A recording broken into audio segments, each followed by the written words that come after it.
Okay, so what's picking up from what happens when you have a negative?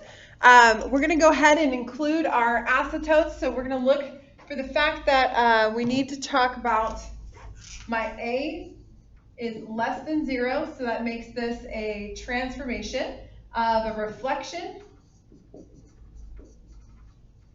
over the x-axis.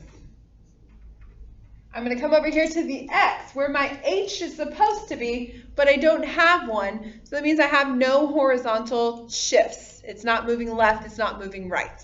Lastly, I go over to where the k should be, and that -3 is holding his place. So I do have a vertical shift down 3. And those are the descriptions of my transformations if I was looking for that side of it. Next is going to be the actual graphing element. So I still need to talk about the asymptotes, the vertical and the horizontal. The vertical is controlled by the x, like what's attached to the x. Remember, there's no number there, so that means that this vertical asymptote still exists right here on the y-axis. Now, we had a horizontal asymptote that was originally on the x-axis that we went ahead and shifted down 3 units. So we're going to come down 3 units, and we're going to have our horizontal asymptote down here. Okay. At this point, you're going to pick 2 points. So you understand where it's curving to, where it's heading towards, and whether or not it belongs up here or down here. That's the other side you have to decide. Is it in the 3rd and 1st quadrants, or is it in the 2nd and 4th? So by picking a point, it makes it very useful for us. So I'm going to let x equal -1, and we're going to plug it in.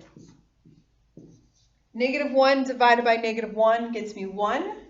1 minus 3 gets me -2. So the first pair I'm going to go ahead and graph is going to be -1 and -2. Remember, my graph's counting by 2s, okay? So there's that. And then I'm going to pick one on the other side, on the right side of the asymptote. So I'm going to go ahead and pick 2 just to, change it up a little bit. So I'm going to let x equal 2. That gets me -1 over 2 minus 3. That gets me -3 minus a half. I owed you $3. I borrowed 50 more cents. That means I now owe you $3.50. So I'm going to graph +2, and that's at 3, and that's going to be at my half. So here's what I know. This function traces the asymptotes. Hits my point. This function will trace the asymptotes and hit my point.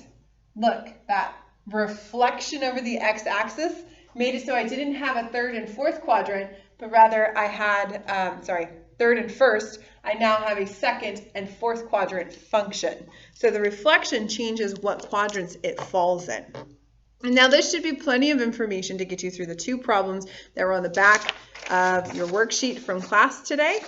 Those ones don't have anything more than a vertical transformation, so we're just going to play with the ups and downs and see how you can graph it. We will begin to play with more of these transformations on Monday, okay? Happy mathing!